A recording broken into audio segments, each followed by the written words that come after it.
Welcome to the Heathy Home Show. I'm your host, Fernanda Furman, Heathy Home Architect. Hi, I'm Eric Furman, Heathy Home Contractor. And today we're here with Caroline Blazovsky. Thank you so much for joining us today. It's such a pleasure to have you on the show.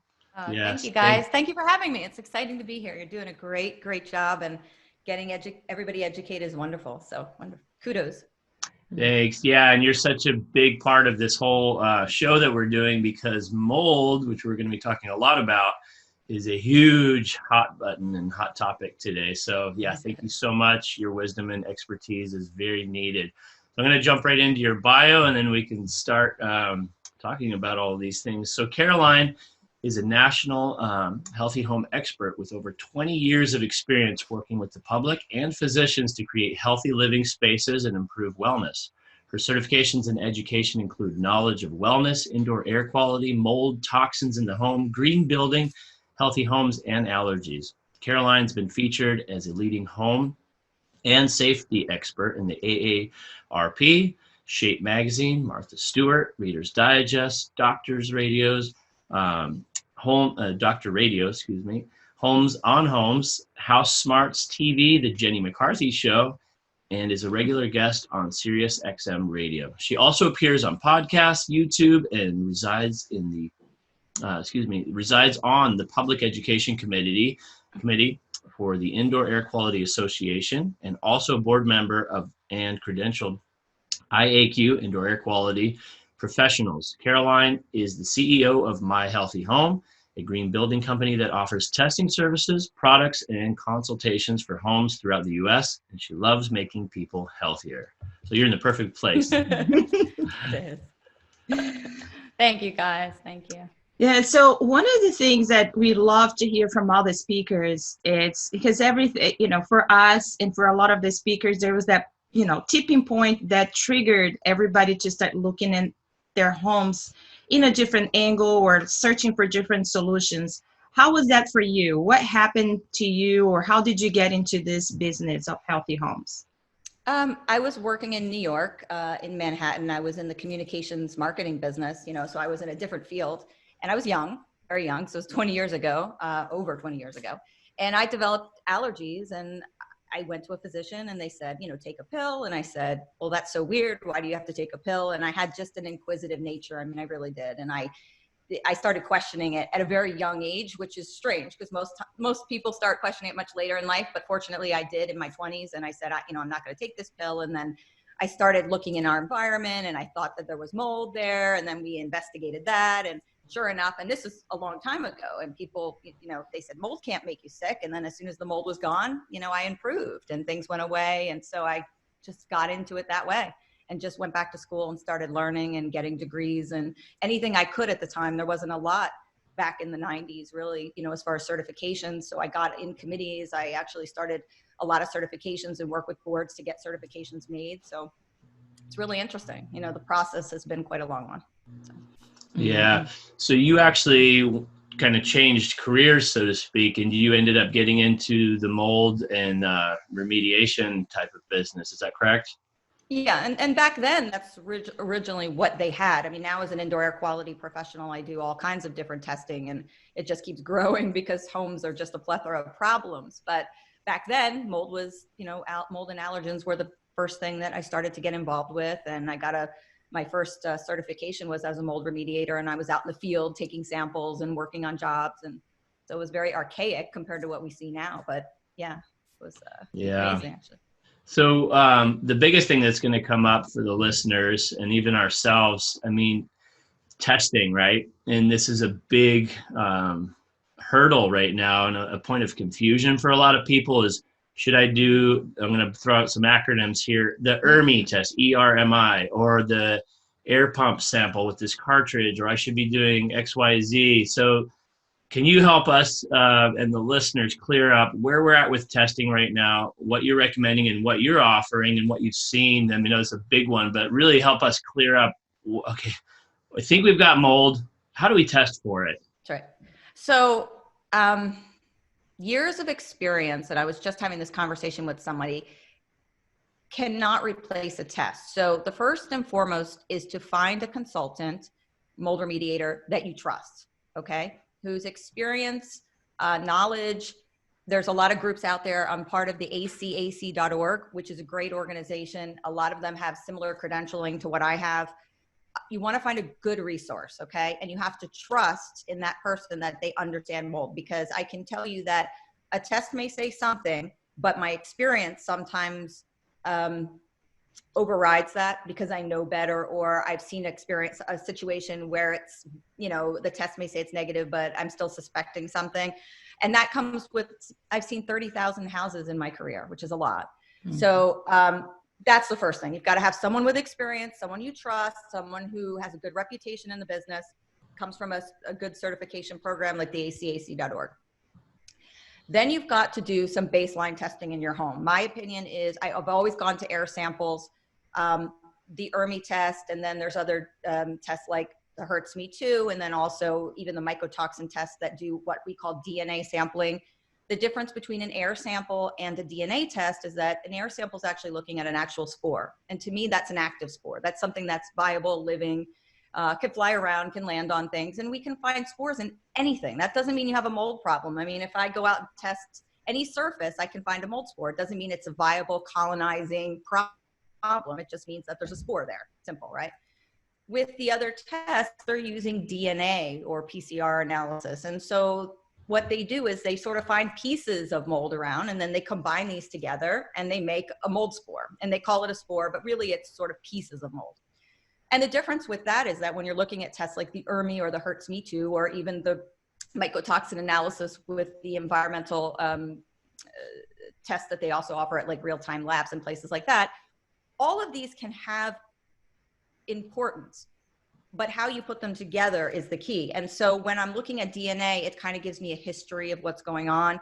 You could have tracked something in from outside. It doesn't necessarily mean you have a problem.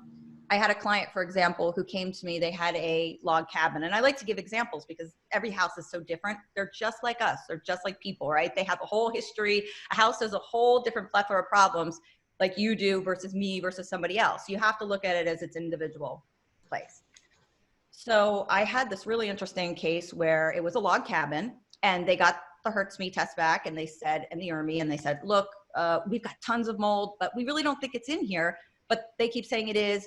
And what had happened was they had blasted the outside of the log cabin with a wrong medium. They had used something that was harsher than they should have. And when they did, they blasted it into the interior, but they didn't have an interior problem. It was an exterior problem, right? So they were supposed to use peanut shell. You probably know more about it as a contractor when you have to blast the sealant off the outside of the log cabin. They blasted it into the air. And so of course the test came back positive on the inside for DNA particles because they were there, but it wasn't an internal problem. So that's what you have to really look at on these tests. So I use an air sample first and foremost, and that gives me sort of a baseline analysis. So now I'll let you talk because I've been talking for a whole bunch of minutes, but that's my first one is always an air sample, and it's multiple on each level. I like to see what's going on in the basement, the first floor, the second floor, depending on what kind of structure you have. I don't test typically for an air sample. I won't do an attic space because that's open to the outside. So I want to make sure each level, and then I'll do multiple samples depending on the size and the budget of the client. Yeah, and I think you mentioned something that's very important. And I think for the audience we have said it, I think a couple of times in other interviews, is that when you have an experience. So even if the test says there's nothing in here, based on your experience, you know that there's something else that we need to look into.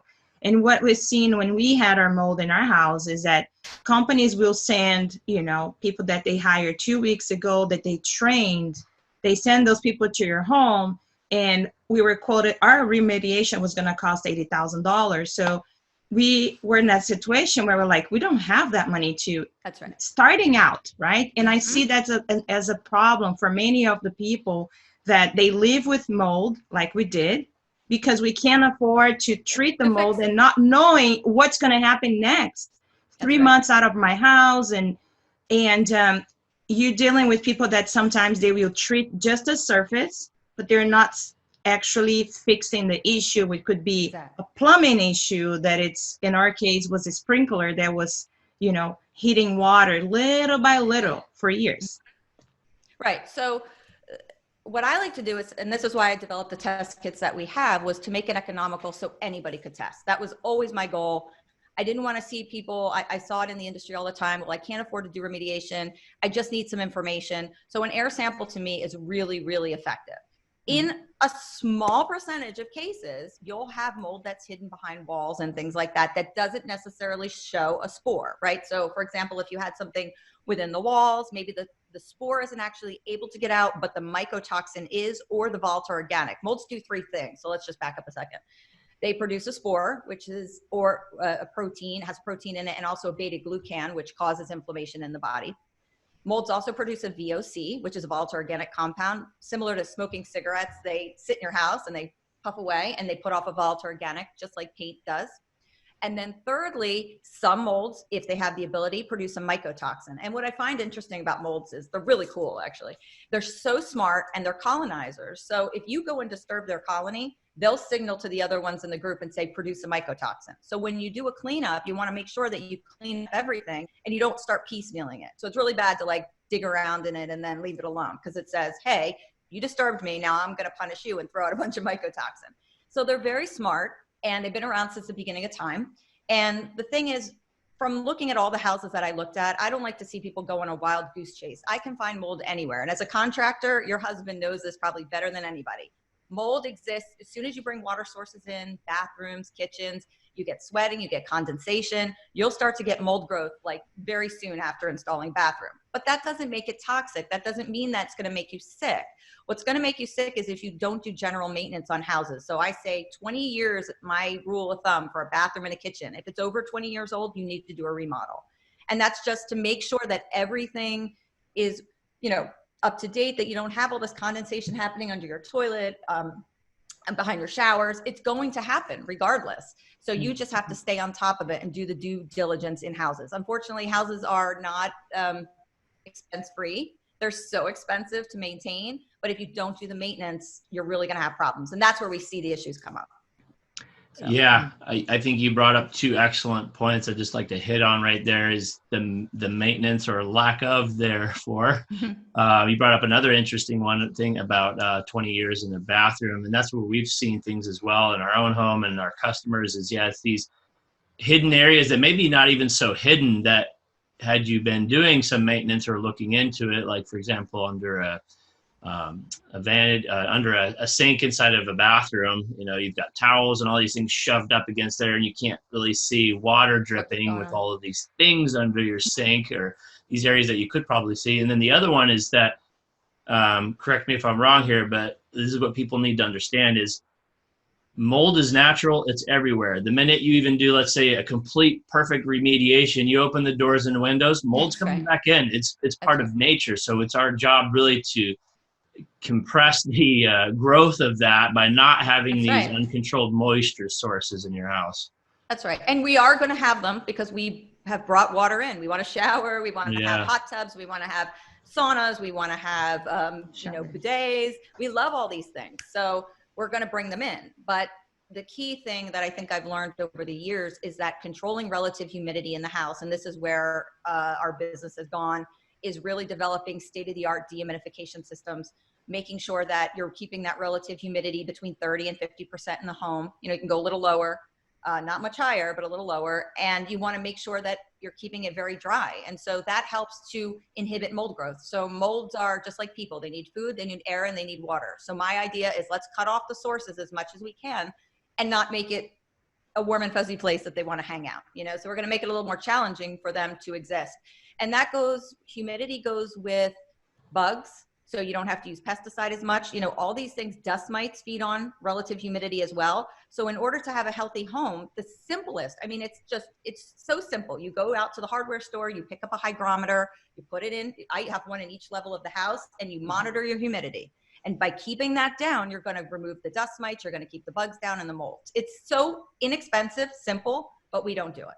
So it's key to, you know, really, really just make that, if I had to say any change that's just so easily done, that's the one. Yeah, absolutely. Yeah, I couldn't agree with you more. I mean, humidity is such a huge aspect. You know, it's interesting as we started looking into the mold remediation business, exploring ways to solve our own problem, I met a gentleman that does a lot of work in all places talking about humidity. He said the largest area that he's working in is Las Vegas, which was shocking for me. I was like, okay, this is the lowest humidity I've seen in the whole country. So why are these people having these problems? And then we go back to the building is in an effort to conserve energy while their air conditioning is running 24 hours a day in the summer. They've closed up the house and they're actually getting mold from humidity buildup inside of the house in Las Vegas. That's right. And, to touch on it too, when you live in these warmer climates, Las Vegas, Southern California, Texas, Florida, you've got to be servicing your HVAC. I can't say this enough to people. HVAC, when you're running air conditioning in the Northeast where I am, we run air conditioning half the year, roughly. So you get it serviced at least once. But when you run it 3/4 of the year or even all the way, the full year, you've got to be servicing that at least 2 to 3 times. That's cleaning the drip pan, making sure you don't have mold growth in the HVAC system. Those are areas where you're going to get substantial mold growth, and making sure the ducts are cleaned out, that you don't have any mold growth in the ducts. That we went to a lot of flex duct systems versus the real metal ductwork, galvanized metal. So now it loves to form in there. You get a little bit of dust, you get a lot of moisture, and then all of a sudden you've got moldy ducts. So it's really important that everybody services. And I know they don't want to, they want to save money, but that's these are keys that are very inexpensive fixes to save you from the big problem later down the line. Absolutely. And then it touches again on what you just said a while ago about hiring the right people, right? The right person that knows. Because when Eric was helping a client, they had the mold remediation done. But when he went and saw all the air conditioners, the same thing you're saying, there was mold in the attic. There was mold inside of the air conditioner ducts. So it would still come back. They fixed the walls and the envelope, but they didn't look at other areas. And I think that's where your knowledge is so valuable, because when you're in the house, you look at the house as a whole, not as a one spot that has that black mold, which one of the guys that came here in the house, you know what he does when he sees mold? He paints with oil base over it. He's like, oh my gosh, he paints with oil base and it hides everything. Oh my God. And I'm like, okay, you're creating another issue. Actually, multiple issue. So, and that takes us to another point, right? So when I look at houses, though mold is important and people get very worked up about it, honestly, when I go into homes and see a sick person, there's a lot more going on in a home than just mold. And if people always say to me, oh, well, if you had to pick a home to live in, would you live in new construction or would you live in a moldy house? What do you think my answer is? I'd live in a moldy house that didn't have chemicals and pesticide. And people can't understand that. They go, oh my God, mold is bad. It can be carcinogenic. It can produce a neurotoxin. I'm not minimizing that at all. But when you combine that with new building construction, high volatile organics, high formaldehyde, a lot of the carcinogenic materials that come off building products, you can make a really big souped mess that, trashes somebody's immune system, makes them have all kinds of issues. And it's that combination. And I call it the trifecta. So when I go into a home where I see a sick person, I typically see 3 or more things that are massively wrong in that environment. So not just mold. That was me. That is exactly what happened to us. When we remodeled the house, I was working from home, and I see that it's a big issue right now because there's a movement. Like, a lot of us are working from home now. We're seeking to leave our 9-to-5 jobs, especially moms working from home. And we don't understand that we're being bombarded by all those, a little bit of doses every day from everywhere. And when we remodel the house, we put dual panel windows with new painting, new flooring, glued down, engineered wood, formaldehyde. We installed the air conditioner. And I'm like, it was summertime. I'm pregnant, 7 months pregnant, which makes I'm already dealing with hormone changes. And I became so ill. It was insane. So it was all that combination that no doctors could help me. They didn't know. They thought I was faking, that I was seeking for attention, that, even one doctor wanted to report me to the DMV because I was having brain fog and I couldn't remember what my house looked like. I had to look on Zillow to remember my house. And it's so frustrating, when someone, I mean, from the clients I've had for these many years, nobody wants to be sick. Nobody wants to end up in a doctor. And it's so upsetting that even as a caring person that you would tell that story and the person's just like minimizing it. And I think because they don't have the answers or they don't understand, they try to put it into a box. That's, I don't think I want to assume the best in people and that they don't want to do something that, they're just trying to take what they applied in med school and, fit you into a certain area. And unfortunately, when you do have issues in your home, it doesn't necessarily always correlate to blood test or urine test or scans. You can have all these symptoms and not feel well, but be relatively healthy. And I kind of correlate it to putting you in snow. It's like if I took you, Fernanda, and I put you in a bunch of snow and said, okay, run. I want you to run 3 miles. And then I took all your clothes off and I said, keep running, and you're freezing. Your body works fine. It's just that I'm loading you down with all this stuff and you can't go.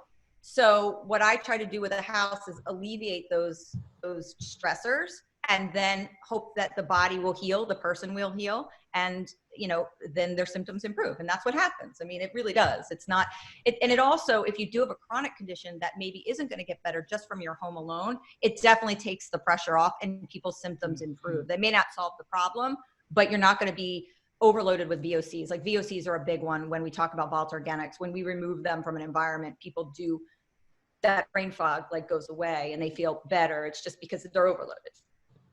Yeah. It's so interesting how these common themes keep coming up, and it's exactly what we've heard. This is so great. So for people thinking they may have mold, that they can't see the mold, what are some of the common symptoms that people are telling you that they have, that like when they get these tests, as you mentioned, it's not showing anything or it comes up normal? Like if they have mold, and obviously there's other things going on, but just mold, for example, what are the symptoms people are saying? I've got this, this, and this, for example, to know that they probably and have definitely a mold problem.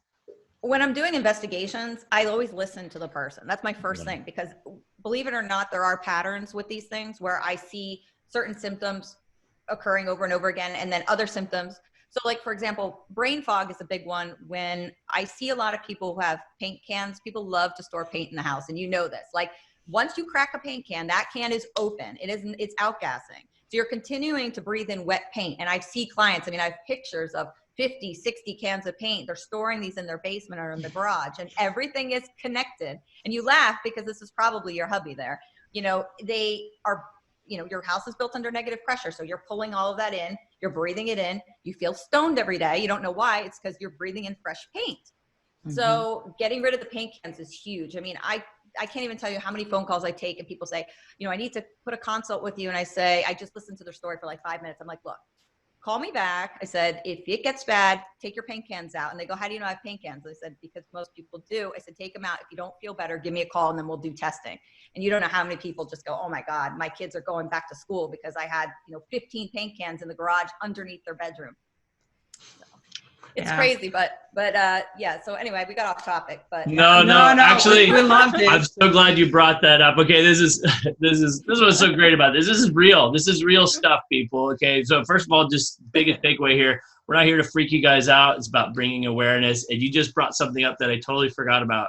So we watched your other interview with Dr. Pompa, and you talked about the paint cans. And while I'm watching that, we're looking at each other like, oh my gosh, never thought about that. So in California, our tract homes, which we live in, a lot of homes, the garage is part of the home and it's right underneath the office and probably within arm's reach of where we're storing, I would say maybe not 50, but 25 paint cans. And one of the buckets, half empty, half full, of the glue from the glue down floor, and another brand new bucket of glue for the floor. So it's all sitting within arm's reach of the office because it's right below. And wow. Yeah. We haven't done that yet. So we'll be calling you. We'll be one of those people. Hey, we can do something better. It's the last piece of the puzzle. Yeah. Don't store construction products in the house either. You've got to get, I live the way I preach to people. So I've got a storage facility. Everything goes there, it's heated and cooled storage facility. So anything I need, because I like to do projects too, just like you do, but you can't do it in the house. And especially, I think women, because we do bear children and because of our hormone system, I definitely think we have a sensitivity that men just don't have, and a lower threshold.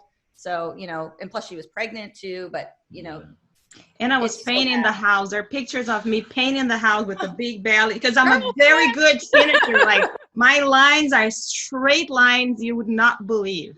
That was before I was wearing glasses, but my lines were super straight. So I love doing that, right? And so there are pictures of me with the 7-month pregnant belly painting the house. I wish I But that's knew what you get, then.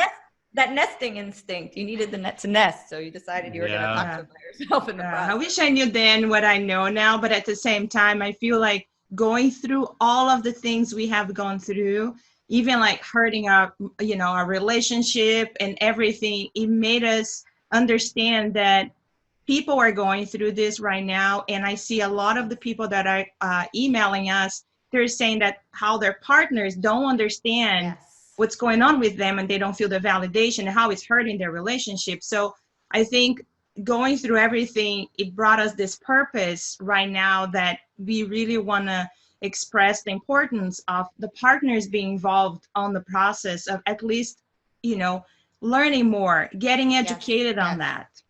Yes. And I think anyone who's a consultant, you become sort of a counselor, I mean, you have to talk with the husband and the wife and they don't agree. And it's just becomes kind of part of the job. I've had to do that so many times. And, someone will say, well, I'm an engineer, I'm a contractor, I'm an architect. Why do you know this? And I don't know this. And, I can paint and I'm not hurting anyone in the family. And then that's why I'm very science-based. So, and I look at numbers and I'm always about actual testing and numbers and seeing what's there and proving what's there and tying things together. And not everybody's like that, but I am very science oriented. So when I take the samples, what I like, especially with volatile organics, I can say, look, you're using bacterial wipes, you're drinking wine in the house, you have mothballs, you have paint, and I break it down and I can show them and people are blown out of the water. They're like, how do you know all this? How do you know that this is in the house? And it's all the chemical compounds and how they correlate to different products we use. So you get a big CSI investigation on people's homes. So I'll know you really well. Like if I just ran a sample on you, I could tell you're storing paint. Maybe you like to use a lot of bacterial wipes or you're using a lot of essential oils. Anything you bring into your house produces a VOC. And so I like people to understand that it's not just about green. Just because something's green doesn't mean it's healthy. Turpentine comes from pinene, is not healthy for you. So eucalyptus, lavender, citrus, all of these things are in the volatile organic, they're all VOCs. So they add to that bucket. And so what I like to do is see you at a certain number of VOCs per liter, and then I keep you within that range. So you can have some natural things, some unhealthy things, but as long as you're staying within a balanced level and you're not too high, then I'm okay with it. But just remember, natural things add up to that too. D-limonene is a big one that people overuse in the wipes. It's the citrus smell. That doesn't mean it's good for you. It's natural, but it has its own side effects. Yeah, I once again agree with you. And we keep hearing these same things over and over again. Thank you so much. This is eye-opening for a lot of people. So just to kind of touch on what you just said, this whole movement towards green and clean, we actually had a great speaker on, Andrew Pace. He talks about the degree of green, and he brings up things that you're mentioning right now is just because it says low VOC or no VOC, and all these standards that were created, like EPA, for example, it's to protect the environment, not necessarily us within our homes. Sure. So that's where people like you and these events where we're talking about this stuff, we can start to bring these things up. Like, look, you may need to look a little outside the box and not just go, oh, okay, this is great, I'm going to buy that. Get an army test, get the results, and then settle with that, because there's could be much more even. And I would love for you to actually give us your thoughts on shower heads, because we have heard that shower heads can actually store a lot of mold. Yes, they can. And also Legionella, which is a big concern. So go back to his question 1 second. I just want to name off some things in a house that can go wrong that can make you sick. So, because I think everybody focus, right? So we could have a mold issue. Maybe we could have a mycotoxin issue on top of that. We could have dander. We could have skin cells, which we all shed dander and proteins. So basically, we always blame pets and say pets cause dander problems, but we shed too. So we've got skin cell, which is a big problem. A lot of people don't know how to clean. You don't clean properly. You're not using enough Hepa filtration. You're not wiping surfaces. And this builds up and it becomes like a powder. So it's kind of a puffing powder in your face all the time, creating a whole systemic inflammation response, which not only includes proteins, but then particulate. We have particulate problems. We have animal protein. We have radon. We have lead.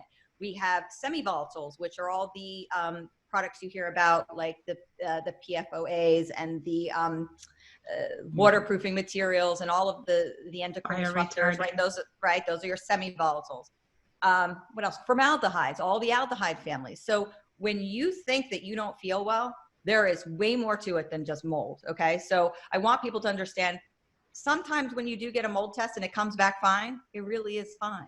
And, you know, you can do a double check. You can either do a mycotoxin DNA test to kind of just make sure your mycotoxins are, you know, not present at a high level. You can also do an MVOC when you do your volatile organic test. So when we run our VOCs to look at your chemicals, we can run what's called an MVOC. We can look and see, are there any volatiles from molds that are getting into your environment that are above the normal level? So that would be if you had something in a wall and you couldn't see it, maybe find a fireplace behind in the bathroom. So you can always do a double check. But typically in those cases, when I do a spore analysis and then I do an MVOC, it's a very rare one that there was a problem there that we didn't see. Most of the time it's accurate. And that's why we created, you know, the Examinaire, which I have next to me here. But to give you an overall assessment, we do in that test particulate, we look a really detailed particulate analysis, dander counts, spore, toxic molds. So it gives you a really good assessment for $400. And I think it really puts you on the right path. And then if you really are sick and there's other things that don't come back in this, you could start, you know, spending a little more money to investigate it. Mm-hmm. And how often do you, like for me, I want to do, like as part of our maintenance for our house, I was telling Eric, every year I want to do a test just to make sure we are within range, there's nothing growing. How often do you recommend? Yeah, so that's exactly right. So I tell my clients, treat it like it's your body, you know, the doctor, one test a year. So you need to do a water test. Everyone needs to be testing water. Unfortunately, what you get at your location is not what you get when it leaves the plant. Some people have wells, some people have city water. That needs to be tested for sure. And then like we talked about the filters, we can talk about some really great filters that they have for showers.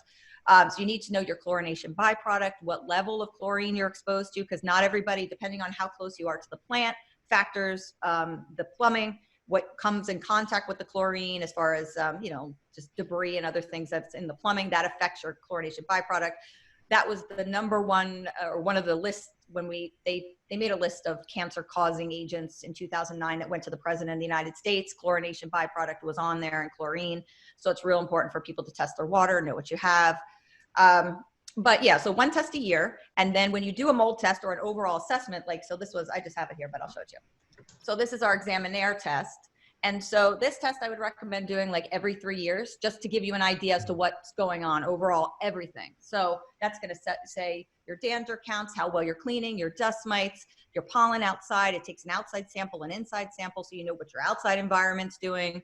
And to me, that's why I created it, because I wanted everybody to have this baseline and a really good assessment for not much money. And I think we've accomplished that, which I'm happy about. Mm-hmm. Great. And so, wow, you brought up two things. One, I know I keep asking about mold, but yeah, you brought up something. No, it's really important that we need to understand that it's not probably just mold. Maybe even if you have a mold problem, or if you don't, there's so many other things going on. For example, a quick story of us is one of the things that was affecting me when I finally got on board and said, oh, there's something wrong with our house, is we had closed it up so much that the level of CO2 in our house, which is also now considered an indoor air pollutant, the level of CO2 was 5 times higher inside of our house than it was outside. So we didn't have fresh air in our home anymore. That's right. And then the other one is, years ago, we started with the water. That was a big thing for us, and that solved a portion of the problem. So yeah, we're actually now a water filtration manufacturing company. So that was obviously a big huge chunk of the pie, but it wasn't enough. And so, like you mentioned, there's all these things that could be happening, and maybe even all synergistically together. And a story on the water, since you're, we're talking about that. I was not a believer. I just saw dollar signs, getting out of our account every time he bought a system and tested. When he installed, my first son was born in a house that had a whole house water filtration system installed. And then we moved to the new house. And before we had a chance to install, my son developed a very bad case of eczema. We took him to the doctor and he's like, oh yeah, just apply the steroids twice a day on his whole body. He's a boy, Right. a year and a half old. Oh, that's right. So as soon as the water filtration was installed, the symptoms disappeared. He never had a flare up again. Yeah, and also you have to understand there's standards within every state for water, and just because they allow you to have a certain percentage of arsenic in the water, arsenic's a carcinogen. You don't want it, but you're allowed to have so much according to the government, and that doesn't mean it's okay for you. I did a house recently up in northern New Jersey, and it was for a doctor. He wanted me to check his water, and he was worried about the PFOAs and the PFOS, which is the basically they used it in manufacturing. DuPont, there was a big DuPont company there, and used it a lot with waterproofing materials, and then you could use it in Teflon and different products manufacturing. And so sure enough, his test came back and he had it, and it was below the national, the standard. So you're allowed to have it in the water, but when it's something like that, you don't want any of it. So then you have to get a filtration system. So filtration is really important. I don't recommend it for anyone. It's the same philosophy I have with purifiers. I want to know what we're treating. I do not just treat arbitrarily. That is not how I work. I don't believe in just going and getting a HEPA filter and sticking it in the corner. And there's reasons. There's reasons for this. People do not change the filters. If you're allergic to cat, for example, and you capture all the cat protein in your filter, that protein is still there. It's open to the environment. You're still exposed to it. You're still going to have cat allergies. That is not a closed seal system. And so you don't want to use filtration unless you're using it properly, that you know what you're filtering. You don't always need it. We've got to test it to find out what exactly you have, and then I'll implement it. So if I think you need it. But I like to source correct way before I'm going to put a filtration in, just to handle, something that shouldn't be there to begin with.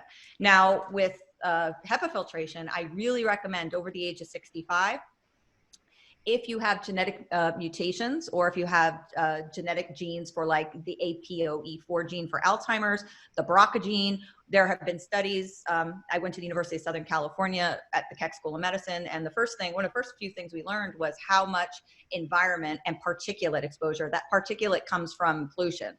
So, and other things too, but mainly in city areas we see it. It affects those genes, and it makes those genes. So like if you have the APOE4 gene, you're going to produce amyloid plaque a lot faster in an area where you're surrounded by particulate. So heavy city, urban areas, you've got to be using HEPA filtration. Over the age of 65, we know it improves cardiovascular function significantly in the elderly. So if you have an older parent, somebody who really needs, starting to get older, give them HEPA filtration. You can put it on the HVAC system, or you can do portable units, but you got to be changing it regularly if you're going to do that. Yeah, you bring up another really good point, and we're in the same boat. I think there's this mentality when you start talking about these things, such as the air, the water, mold, VOCs, is that our consumer mentality is, I'm going to go buy this thing, like you mentioned, and put that in the corner, or add it to my HVAC system, whatever, and that's going to solve all of my problems. And you've just said, which we firmly believe in, we've seen ourselves, it's not. It depends on the person, obviously their age, what they're going through, what's actually happening in the house. So would you say, if you're feeling symptoms, or even if you just want to be proactive, the first thing is to get an accurate, realistic test, or a person, if you're having really big problems, to come check it out at the same time and get the testing done to see what's really happening in your home. That's it, 100%.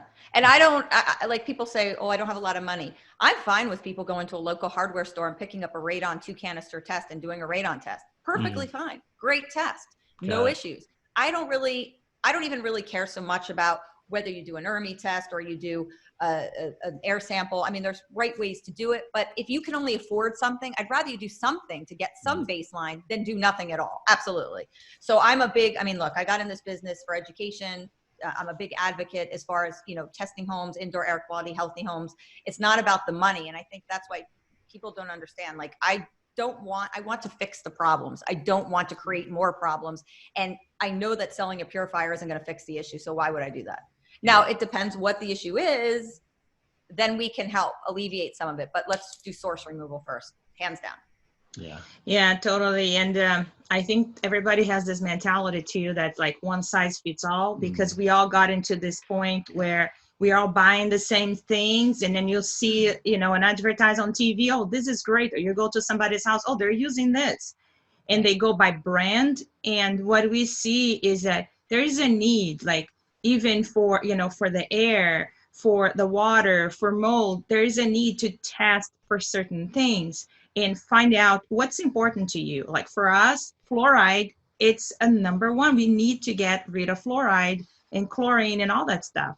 Some people don't care about fluoride. So it's all goes towards what your priorities are, what you can afford at this moment, and what can you plan for. And I think planning is huge, because even if you can't afford something right now, if you know it's there and you need it, you can always plan for it.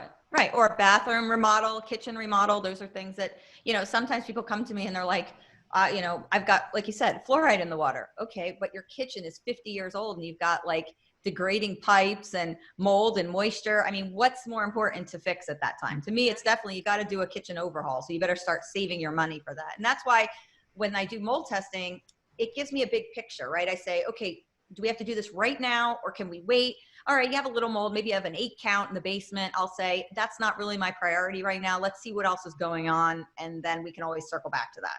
So that's why it comes down to the consultant. It comes down to having people who have a lot of experience and have an overall, I mean, look, my background is very diverse. I've started as a mold remediator. I'm a home investigator, home inspector. I went back to school for architecture, which most people didn't. I didn't have to do these things. It's just, I had a passion for it. So I have a sustainable design graduate degree, a certificate for sustainable design. So I learned all about building envelopes and LEED and all of that good stuff. Then I went back to med school at the Keck School of Medicine because I wanted to learn about public health, and I wanted to get, so like, I'm like a weirdo. I don't expect people to be like me, but because I did that, and I think your husband's the same way, you have to look at this house as a big picture. It's, if you start looking at it just like this, you're going to be missing so much. So it's the same way we should do medicine, right? Look at the whole body. And then we fix what's really wrong and hope that the body will correct itself, and it'll adapt. You know, once you start removing these big offenders in your home, your body's going to say, hey, thanks. You can do one little thing at a time. You don't have to do the whole house. Everybody's like, I have to spend $200,000. Like, no, start. Your body's going to appreciate even the little gestures that you make and just taking the burden off it. And you'd be surprised what happens. It's really cool. So true. For us, when we start learning about all this stuff, we're like, oh my gosh, we're going to have to throw away everything we have and buy everything new. And then Eric brought fresh air, like something so simple. We reduced we changed our cleaning products. We changed a lot of things in the house. Like I don't wear a lot of, you know, like I don't put a lot of things on my skin, but I got rid of the ones I had, and I got something more natural, using coconut oil, or, you know, reducing whatever I can, and just bringing fresh air. Did you go, Eric, did you do an energy recovery ventilator? What did you do? Had you bring any ventilation in, or what did you do for your house? Yeah, so for the customers out there, there are 2 of those, the heat recovery or the energy recovery ventilator. You're going to hear this come up a lot, this acronym ERV or HRV. So here where we are in sunny Southern California, I did an experiment. Well, everything's been an experiment, but we don't need one. And it's a very low shock to the system when we're bringing in, even in the middle of the night, we get into the 40s or whatever. We don't need the air to be tempered as it comes back in. And I also have it on, it's a long story, but yeah, the biggest takeaway was, so I got to back up here. No, we don't have one. No, we don't need one, but it is filtered from the outside, and it's on an automated damper depending on the level of CO2. And we're not getting a shock or a blast of cold air or hot in the summer coming in. And then, so much to talk about on that. The reason why I brought fresh air in through the HVAC system is because of a couple of things. Is one, we were trying to save electricity at the time, but we have, like, for example, like just opening the window didn't make sense because of barking dogs and a neighbor that I think is deaf within earshot that has the TV and falls asleep with the TV on like level 100. And I'm one of these guys, especially now having kids, like any noise, like boom, I'm up, you know? So it was an annoyance for me. I mean, the dual pane windows are amazing. It's like closing off this vault and I can't hear anything. We can't even hear the police outside of our home. You put yourself in a coffin though. You suffocated yourself. That's what happened. We did. Yeah. So the introduction of fresh air into the home was huge for us. Like you mentioned, is like, what are these small things you could, even though it wasn't a small thing, right, on the grand scheme of things, it made a huge difference. So we're not using an HRV or an ERV. Now, as you know, in other parts of the world, like where you guys are at in the East Coast, anybody maybe a really hot climate, you're going to need a variation of that. Yeah, it would definitely reduce drastically the efficiency of your unit, and you would. And so people know that, because they don't have a lot of people watching this don't have the details like that. Yes. That we know. We use a lot of these, when you say dampering systems, we use a lot of these now. They're very effective. We use them with, so when Eric's talking about the house not breathing, a lot of the products that we're building with now, we used to build with plywood and real wood materials. And so we went to a lot of this oriented strand board, fiberboard product, and it does not allow moisture to flow out. So Eric first it wasn't flowing air, so he fixed one problem, right? So he's allowing air to come in now using a damper. In his case, he can just have a fresh air intake and damper it in and out because he's got access to it. Some people live in a city and that creates a whole other issue because you've got no fresh air intake, but whatever. He's got a fresh air intake coming in with a damper. But now he's still going to have moisture in there because that isn't going to help get rid of when they shower, when we get some humidity. Unfortunately, California is changing just like other places. This climate change has really affected us with buildings tremendously. Mold growth, everything proliferates faster. We know the moisture is out of control, and people think, oh, we're getting hotter as a planet. That's not actually what's happening. We're raising temperature, but we're getting, because we're melting, I think, ice caps, this is my philosophy, we're getting a lot more humidity in general. So I think we're going to actually eventually live in like a planet like Dagobah, like in Star Wars, where it was very damp and swampy. That's what I think is going to happen to us. That's just my opinion. But all this humidity now, what do we do with it? So now that's trapped in there, and that's where the mold piece comes in. So now we're doing dampering systems again, where we're allowing air conditioning to run when we need it.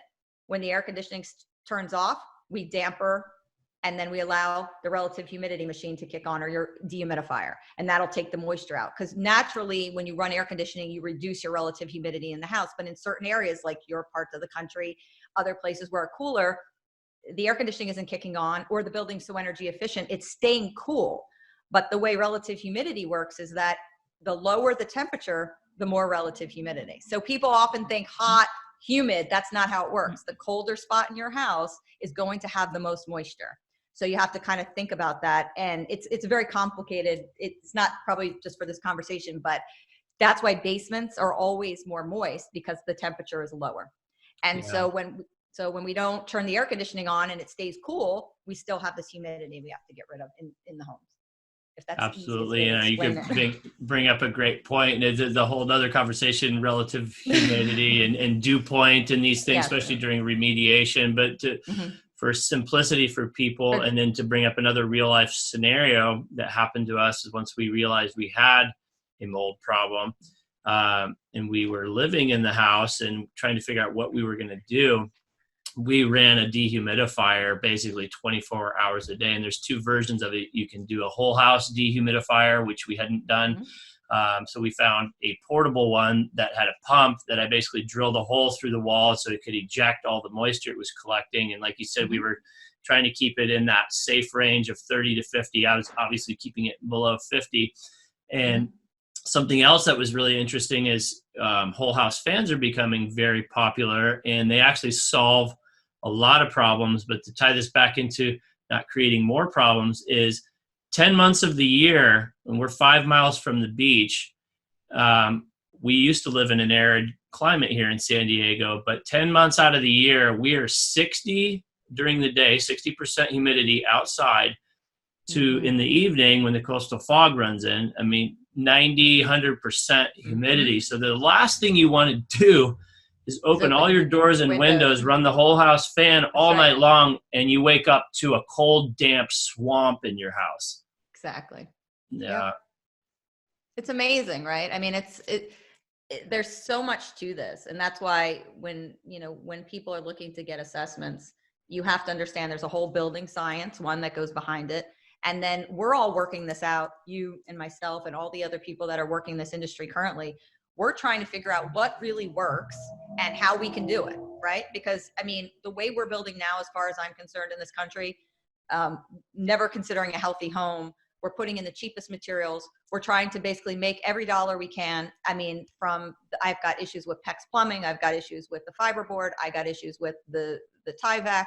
I'm an old school builder. So when I look at things, if I'm building a house, I'm building it with real plywood. I'm building with asphalt tar paper. I want a breathable surface. I'm building with wood, brick, or stone. I'm not going with vinyl siding, which just seals that building envelope in. If I wrap you up in plastic, can you breathe? Nope. If I wrap you up in wood, can you breathe? Yes. So I'm an old time, I still have not seen anything in my experience that is better than that old time building. And I understand the energy efficiency. I understand why we want to do these things. But when we reduce the amount that the HVAC comes on and we save energy, look what happens. Now we've got moisture problems and we've got ventilation issues. So now we're compensating, we're saving energy here, but we're increasing our energy consumption and mechanical ventilation here. So to me, it's just we're just playing a game of swap. It's sort of how we did with Volta organic paint, right? We went from high VOC paint that hits you in the face to now we have low VOC paint that lasts so much longer. I mean, you paint your house, I can tell you paint it up to 18 months after you paint it, sometimes 2 years.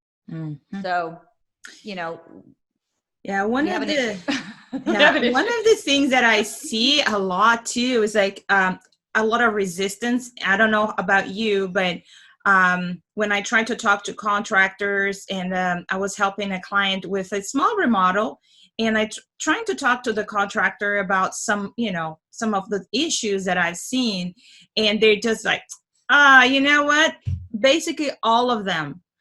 We have been building like this for hundreds of years. That's how we build, and nobody gets. That's just a fad. Mm-hmm. And the other thing too that I see is that the owners, they will trust the contractor because it's hard to find a trustful contractor. They don't want to be, burn that bridge with the contractor. Right. And it's hard to get people to come follow up as it is to get a job done, right? Anybody who's done house projects, getting everybody, your electrician, your plumber, your contractor, your GC, whoever's coming, to get everybody is hard. But you've got to be vigilant.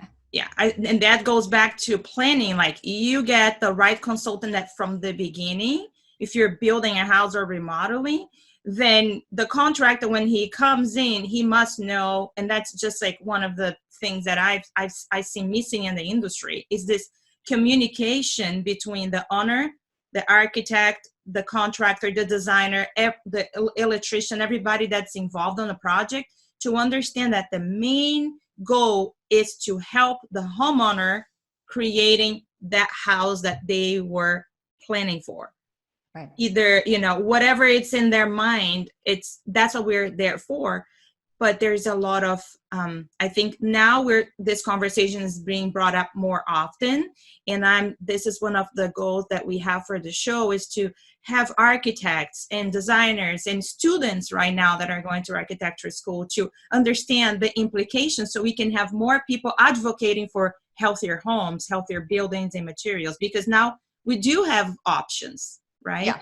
No, and that's education is huge. If you get a product, always look at your MSDS sheet, your material safety data sheet. What's in this product?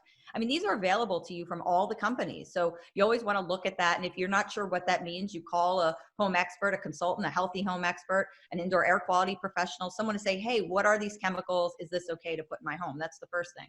The other thing is, going back to the architecture question, I can't even tell you, when I was doing sustainable design, I got into it so many times with my professors, and I think they welcomed it, because a lot of these LEED standards, I didn't agree with the products they were recommending at all. I was like, you're going to put this in, it's recycled. Where does this come from? Why is it recycled, and where are we getting it from? So I'm real particular about my drywall. I don't want formaldehyde in it. I don't want, adhesives and glues. What I recommend to people for, my spackle and things like that, I recommend like a product called Merco 100, which is a great hyperallergenic spackling system. I do the old paper spackle. I'm not using any of the mesh the polyester meshing that has PVC on it. You know what I'm talking about, the mesh for the drywall application. Yeah. So I recommend a lot of people like granite, but I actually don't really prefer it because you've got to treat it all the time. So you're going to have to put a chemical on it. So I actually like things like Cambria, the quartz products. I think they make some really great stuff. You don't have to worry about radiation exposure. Not that that's so common, but anytime you bring stone in, it's an issue. Yeah. So yeah, I think there's a lot of great things you can build. Fantastic. And you just have to really be conscious about, if you're buying something like engineered lumber or you're buying something like Pergo, what's in that? What is exposed, what are you exposed to? And definitely get a piece of it and bring it home and do a sniff test on it and just put it in your house and see, like, does this smell? Because once you put that in, you're stuck with it. And people are like, oh my God, I put Pergo in and now I'm sick as a dog because I've got high formaldehyde. And, I try to tell them, especially if you're sensitive, stick with simple product, go with real wood, go with a UV treated real wood floor with you can do one that's already pre-done, which is great. So you don't have to do all the staining and stuff. But if you stain water-based products, and try to give people just a little clues on how to build more healthy, but you can do it. It's not hard. Yeah. Yeah. You can do it. It's not hard. It's a great closing statement there. I'm putting myself in the customer's shoes, or the listener's shoes. Excuse me, I'm thinking business right now. The people listening to this, I mean, I'm just like, boom, boom, boom, boom, boom. Oh my gosh, this overwhelm could happen. And as we go through this, kind of the takeaway that I'm getting from a lot of this, and it's hard too, because me being a perfectionist, is this mental shift that I've been having to have. And it's a great tip, hopefully, to kind of take this to heart, is with a home, whether it's existing or new construction, is you're going to have to take the perfectionism out of it and know that you did your best, and then just kind of move on, because it's never going to be perfect.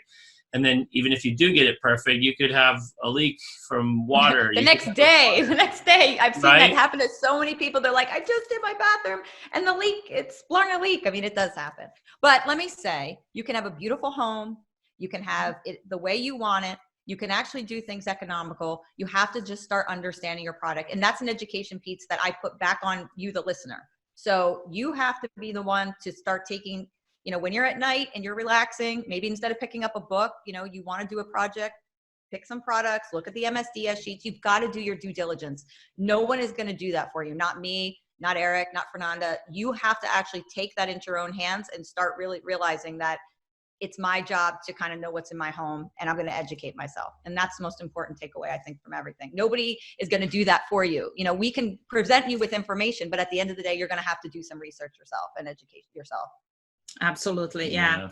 So I guess there's so much to talk about. Yeah. We can talk forever. Some of the takeaways, I'm sure people are going to wonder, okay, I'm going to go into my house right now and start looking at all these areas. So some simple do-it-yourself kind of things right now. If nobody really has a problem, but they want to be proactive, like, where should people be really concentrating on their maintenance of their home to kind of keep these major problems from happening?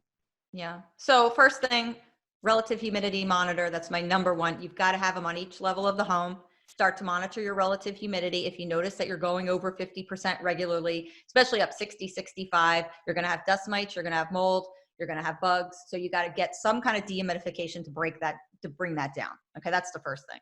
Second thing, paint cans got to go. Those, are contributing to your VOCs. Don't be storing, whether it's paint cans, products, building materials, old drywall. What else do people put in there? Cement board. I've seen it all. Don't store building materials in the house. If they're done, they're done. If you want to have an outside storage facility that's heated and cooled, I'm fine with that, but get rid of all the paint cans. Thirdly, we didn't talk about it, but real quick, printers. When you work from home, because Fernanda said she works at home, printers actually produce a whole bunch of chemical compounds. They can produce silicate. There's silicate, and then, I'm forgetting the other one. There's talc. So the printer cartridges actually when we pull air samples and we see people have home offices that are, have their printers going, some people have more than one, it shows up in your air sample. So make sure to put that away from you. Don't sit on top of make sure your printer's my office, my printer's far away from me. So don't sit on top of your printer and work from home. And what else can we do? Low fragrance, make sure to avoid fragrances. You don't need it, and if you're going to do a fragrance, 15 minutes a day, most people do that. And test your home once a year for something, and make sure you get an honest picture as to what's going on in the house. Don't go into a panic mode and just think everything's wrong, because it's not every house has everything wrong with it. So get a really good assessment as to what's going on. Make sure you don't have the big ones. Radon, it's the #1 cause of lung cancer out in healthy individuals that don't smoke. So it's real important to test for radon. I don't joke around about that. It's an easy test. Go to Home Depot, go to Lowe's, pick up a canister test, do it yourself, and deal with that. And then, start doing volatile testing, your water testing once a year, and you should be good. Excellent. Yeah. So to be honest, invulnerable, and you can, you can check on us later that we do this. We've got paint cans, building materials, and printer within arm's reach of us actually right now. Yeah. See, kids, am I going to have to send you a test? I think I'm going to send you a test, and then we'll do a follow up and see how bad it is. I think. Can you actually talk about that test? Because I'm really excited about that. Can you maybe give us a Cliff Notes version? I know we can go onto your site, but tell us about the test that you've come up with, please. I'm really interested in bringing this to the listeners. So the Examiner, which is the one that Dr. Pompa and the affiliate doctors, they're going to be carrying that. Yeah. I like that as an overall assessment for to find out like how you're living, what you're doing. Are you cleaning properly, dusting properly? Do you have dust mites? Because believe it or not, even our friends, the doctors, have offenses, so we need to look at that. But when we're talking about VOCs, that's our predict test. That does all of the volatile organics that you're exposed to. Well, like the 250 top ones, we look at what are your biggest offenders, and then we help you reduce those so that you can bring your volatile number down to a healthy level. I use the European standard a lot, and then the European standard as far as VOCs. But then what I do is if I have a sick client or someone who has autoimmune issues or disease states, then I try to go a little bit lower to try to, just decrease that number even more. So. Okay. And that's something that somebody could go on to your site and purchase these things and kind of do the test at home and then send it back to you. Is that how it works? Yeah, so we designed it so we send it to you. You do an air sample. Some of them take 3 hours and 20 minutes. Some of them take 25 minutes. It depends what we're testing for. We're at My Healthy Home. We do everything. So we do proteins, danders, pretty much the gamut. But there are tests that you can just order and do in your home. And we did that so people could test anywhere, because not everybody has an IAQ professional. Not everybody has an environmental consultant. So we're happy to do that for anybody who wants to do it. That's what it's designed for. Perfect. Yeah, and one thing that from all the solutions you're giving, we have a lot of listeners that are renters, and they are like, oh, there's not much I can do. So you just gave, so many solutions for even people that are renting. Because there are things that are under your control when you own a house, but there are things that are out of your control when you rent or when you go out on a trip. Sure. So thank you so much for all the simple solutions that you gave us that we can start doing today that will improve, indoor air quality. And also, if you are a renter, nothing stops you from doing a mold test. And if you do have it, you can break your lease. I mean, I've done this over the years with many clients. We get you out of a lease, or you go to the landlord and you say, look, you need to fix this problem. And some people, they just don't know they have an issue either. So once they're presented with it, and I think $400 is nothing to spend to do a mold test. I mean, do it and see, if you're spending $2,000 a month for rent, you might as well do it and see what comes back. And then you have a leg to stand on as far as negotiating with your landlord.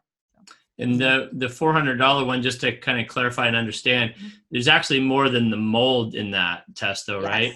Yes. So we do all your particulate level. Those are the things that increase disease states. And so we have a very detailed analysis as far as particulate. And then we do your dander counts, we do your pollen counts, we do your molds, your hydrophilic fungi, which are the molds that are associated with water damage, Stachybotrys, Chaetomium, Eulicladium. So we do a big assessment of molds as well. And then, so it's in dust mites and all that good stuff. So you'll know if you have a substantial problem in many areas by doing that test, which I like. For $400, I don't think you can beat it. No, Absolutely. Especially when it's so far beyond mold. That's what I wanted to really clarify, that it's way beyond just a mold test. Yeah, absolutely. I mean, I can do any kind of testing I want. I do it in the Examiner. I do in my house. I do it every third year. So you don't have to do it crazy once you know you don't have a problem. But like Fernanda says, I did it, the test. I did the examination in my back bedroom. I had an extra bedroom and it came back like an 8 count. And I'm like looking around and I'm like, there's no mold here. And I'm like, and then it made me look deeper and I saw a little water spot, Eric, like up in the corner. And I'm like, demo it. And they're like, no, that's like just a little water spot. It was like, it was like tiny. I'm like, demo the wall. Sure enough, they demoed it. The outside of the house looked perfect. The inside looked perfect. You could punch a hole right through the plywood. There was a leak on we have a large vent on the side of the house up in the attic. It was to be able to take the air conditioner in and out. So it was much, much larger than like a gable vent, but it was big. The corner was leaking and it was leaking down into the plywood, mold, and rotted out the plywood completely. You could literally put your hand right through it. So I had to pull everything off, go to the outside, pull everything off, replace it. And it just showed me an 8 count in the bedroom. I mean, there was no mold visible, but it told me something was there. Something was going on. And then you have to go and investigate it and you got to get smart about it and say, okay, what was the problem? Where was it? And I found it. So nobody's house is perfect. My house isn't perfect either. But it's funny because the day we remediated our house, we came back, Eric tested the house. It was like perfect, like level 1, I think. It was like perfect, done. We moved back in. The very next day, Eric looks in the ceiling. He goes like, there is a little watermark, a yellow watermark on the ceiling. Very next day. So because we addressed it immediately, it didn't have time to develop into a mold, but he had this infrared camera that you can see. Thermal imagery. See through the wall. Oh, it was huge. It was like a waterfall. And the crazy thing is all of the remediation we had done was basically at waist level and below, really easy to get to. This was 15 feet and actually 20 in the highest because it was on the open vaulted part of our downstairs. It was like the worst possible place. Yeah, I just wanted to cry. Oh, and let's talk to people about go up in your attic. If you have an attic space, you need to be going up there once every, let's say, Eric, like 3 months. When it's really raining, downpour, you pick the worst day, go up, look at all of your vents that go up through the roof, look at your roof, make sure you don't have any seepage coming in, flashing is okay. Make sure you don't have any water coming through your chimney. Chimneys have to be sealed. So, sometimes fireplaces, if you don't seal the brick, you're going to get water seepage. I've had it happen in my own home where the chimney, I had to seal it. The water was following a beam down. So you got to check your attic, do it in the worst time. Go up there, make sure you don't have any leaks. Because remember, that's your protector on your building envelope. So you want to make sure that is secure before anything. So always check your roof. Go up I say 3 months, and take a look at what's going on when you have bad weather. Yeah, absolutely. Great tip. And then one of the things that we've realized, and they're becoming more popular and there's better versions of these, is to actually have the proper ventilation in your attic throughout the year too, because if you don't have any air movement, as you know, that lack of air movement is another great environment for mold to grow. And tell people so that would include a ridge vent. It might include vents because people don't know, right? A ridge vent goes across the top of your roof. So if your roof meets like this, a ridge vent allows air to escape and airflow to recirculate. Then you have your gable vents. Because people don't know. They don't know what a roof is supposed to look like so those are important. Yeah. And like here, for example, the building standards were so subpar when it came to that a lot of people, like our house, we didn't even have any ventilation. I mean, it was like almost non-existent. We did put in another gable vent.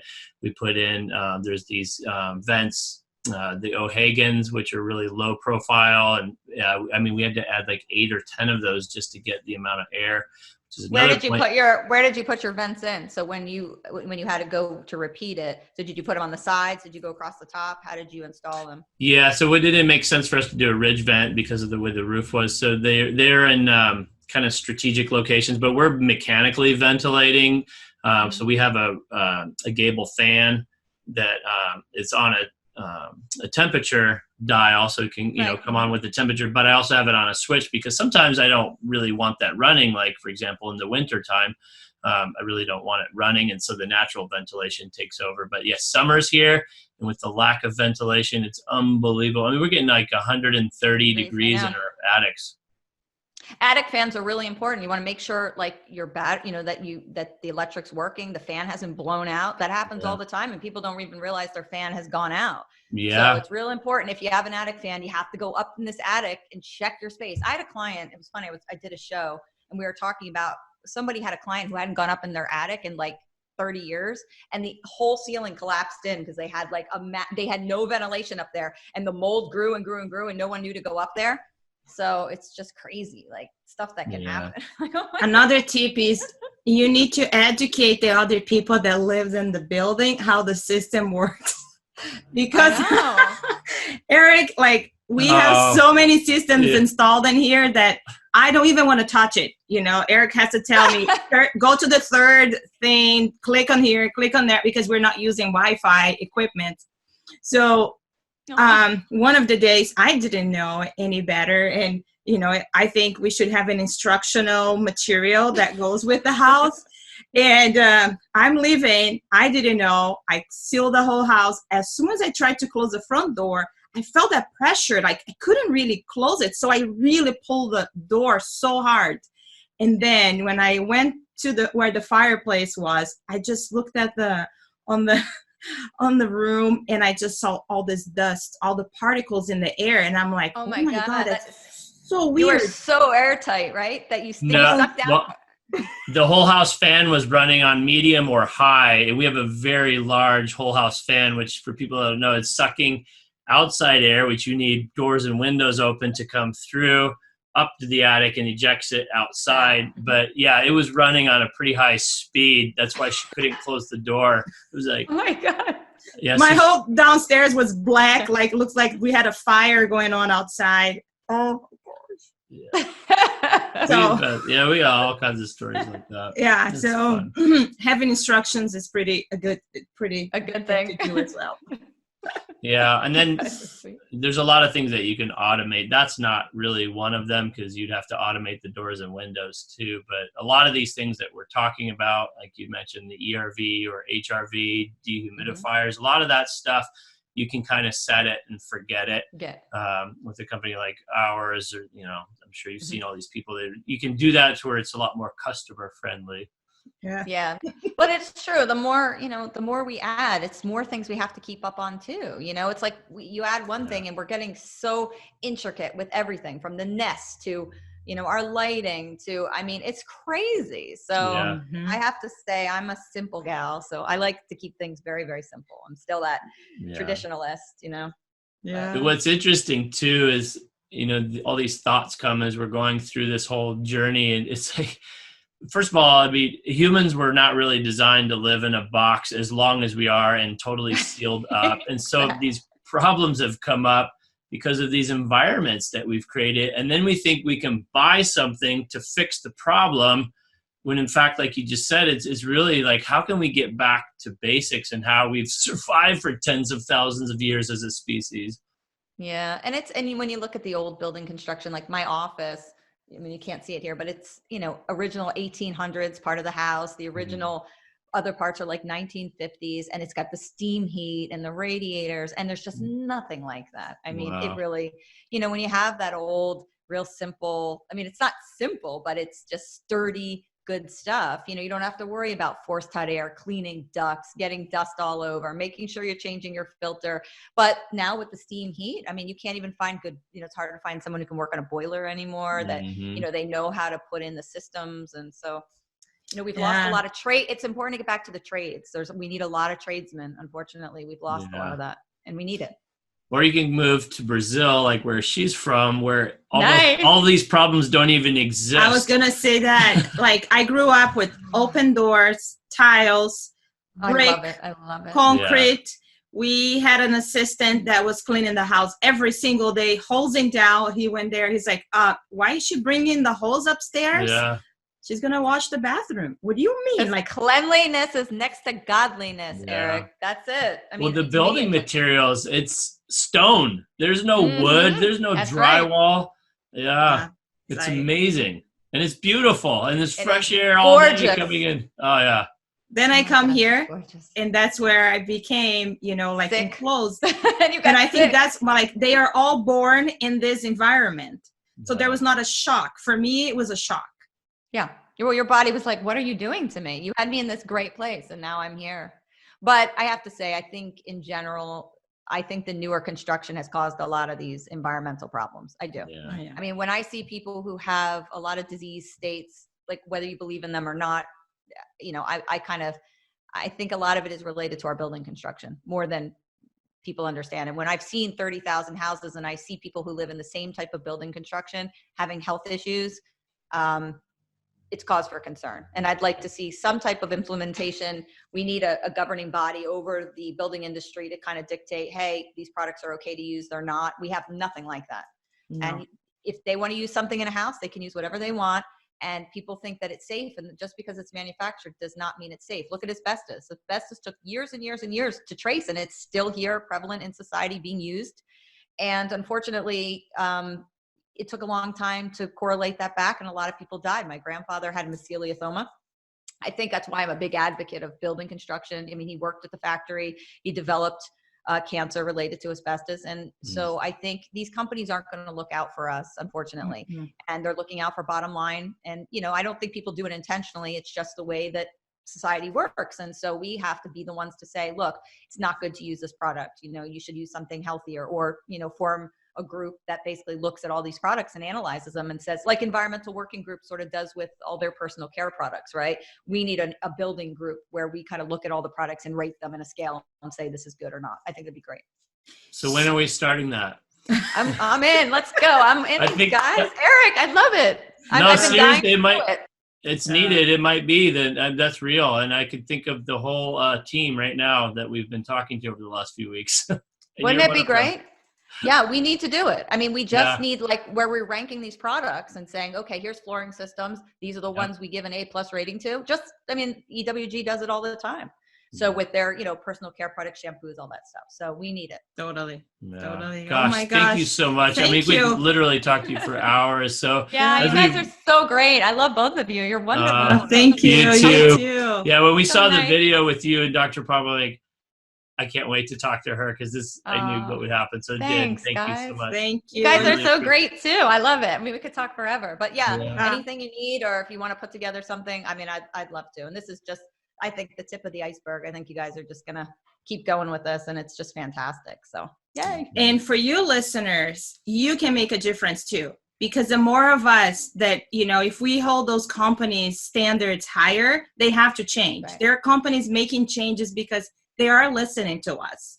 So it's all about us. It's all about our needs. And the more we ask for better products, the more they're going to become available, and they're going to become more affordable than they was, you know, if there is no demand. Absolutely. So, and Caroline also has an amazing gift for you. It's called the Happy Healthy Home. It's a downloadable that you can go on her website, and her website is a wealth of information. So don't just stop at the gift, you know, take a tour in there and read all the articles. So I'm going to have a link down below this video, and you're going to be able to download her product and her page. And I hope you guys enjoyed, and thank you so much, Caroline. Yes. Thanks, guys. Thank you so much for having me. I appreciate it. Thank you. Best of luck.